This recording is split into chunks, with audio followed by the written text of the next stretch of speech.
Assalamualaikum warahmatullahi wabarakatuh. Alhamdulillahirabbil alamin. Wassalatu wassalamu ala asyrafil anbiya'i wal mursalin sayyidina wa maulana Muhammadin wa ala alihi wa sahbihi ajma'in. Amma ba'du.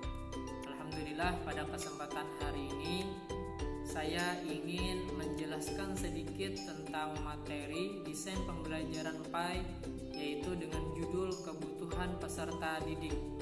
Nah, di sini ada beberapa kebutuhan peserta didik yang harus diperhatikan oleh para pendidik atau para guru.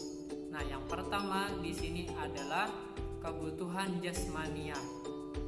Kebutuhan jasmaniah itu adalah kebutuhan dasar yang harus terpenuhi. Nah, dan harus diusahakan untuk dipenuhi oleh pihak sekolah atau oleh guru tersebut kepada peserta didiknya agar pembelajaran itu berjalan dengan maksimal. Nah, di sini ada beberapa yang perlu diperhatikan dalam kebutuhan jasmaniah peserta didik yang harus dipenuhi oleh para pendidik atau oleh lembaga pendidikan tersebut. Yang pertama di situ, seorang guru harus memperhatikan pola hidup sehat peserta didiknya. Bagaimana caranya? Ada beberapa cara yang dapat dilakukan. Misalnya dengan menanyakan tentang kesehatan peserta didik pada setiap awal pembelajaran. Sebelum memulai pembelajaran, seorang guru bisa menanyakan tentang kesehatan para peserta didiknya.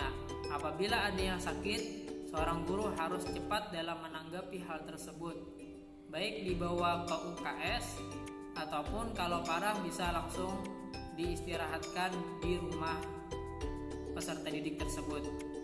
Nah, kemudian seorang guru dalam menjaga kebutuhan jasmani peserta didik ini juga dapat dilakukan dengan cara mengajarkan peserta didik tentang pola hidup sehat. Nah, seorang guru bisa memberikan contoh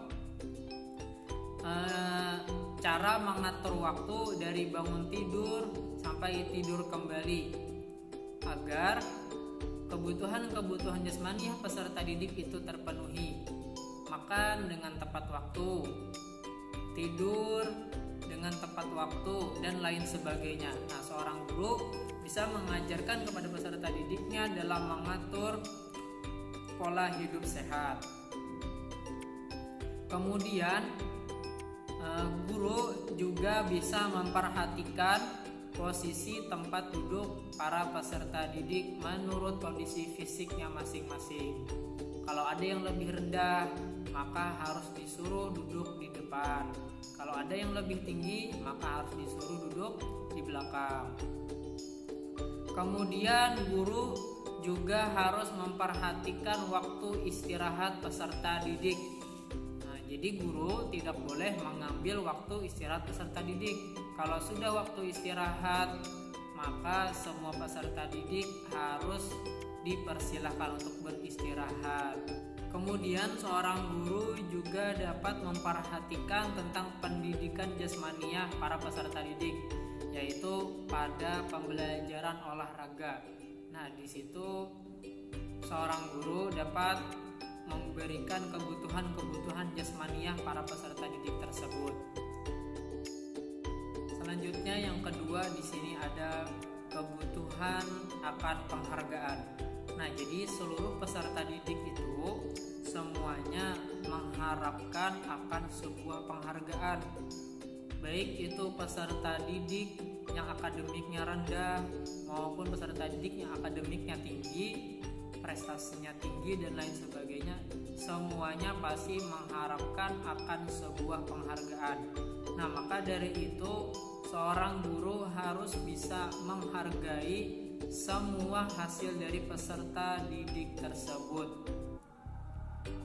Kalau peserta didik yang akademiknya tinggi atau kreativitasnya tinggi, keterampilannya tinggi, itu sudah wajar kalau seorang guru memberi memberikan penghargaan kepada peserta didik tersebut. Nah, kemudian bagaimana dengan peserta didik yang memiliki tingkat akademik rendah, intelektualnya rendah, keterampilannya rendah, dan lain sebagainya. Nah, kalau ketemu dengan peserta didik yang seperti itu, guru pun harus bisa memberikan penghargaan, tidak menghina kepada peserta didik tersebut, dan lain sebagainya yang dapat membuat mentalnya menjadi down. Nah, maka sikap seorang guru seharusnya harus tetap bisa menghargai apapun hasil yang diberikan oleh peserta didik tersebut. Tapi perlu digarisbawahi, peserta didik tersebut sudah belajar secara maksimal. Kalau dia sudah belajar secara maksimal, namun belum mendapatkan apa yang diharapkan atau dicita-citakan, maka seorang guru harus tetap menghargai usahanya tersebut dengan cara apapun, baik itu dengan perkataan agar dia merasa termotivasi lagi dan tetap rajin belajar, tidak merasa putus asa. Jadi pada intinya, pada kebutuhan peserta didik akan penghargaan ini, seorang guru tidak boleh membeda-bedakan kepada peserta didik yang memiliki akademiknya tinggi, intelektualnya tinggi, dengan peserta didik yang berada di bawah. Nah, seorang guru tidak boleh membedakan antara keduanya. Maka di sini juga tersangkut dengan kebutuhan akan kasih sayang. Seorang guru tidak boleh menganak emaskan salah satu dari peserta didiknya. Maka semua peserta didik itu sama di mata gurunya. Semuanya mendapatkan kasih sayang dengan porsi yang sama, mendapatkan sebuah penghargaan yang sama.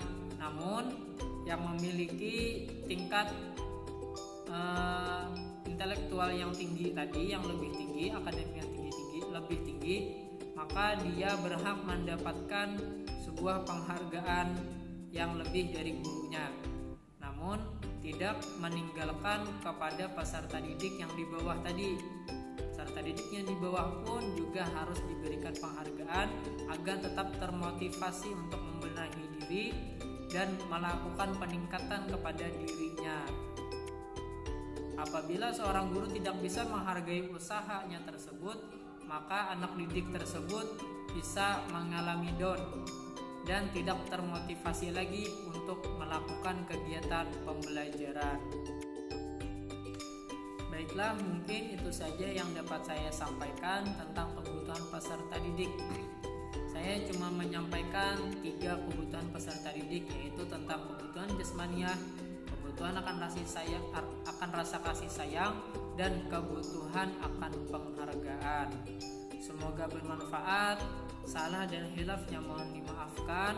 Wassalamualaikum warahmatullahi wabarakatuh.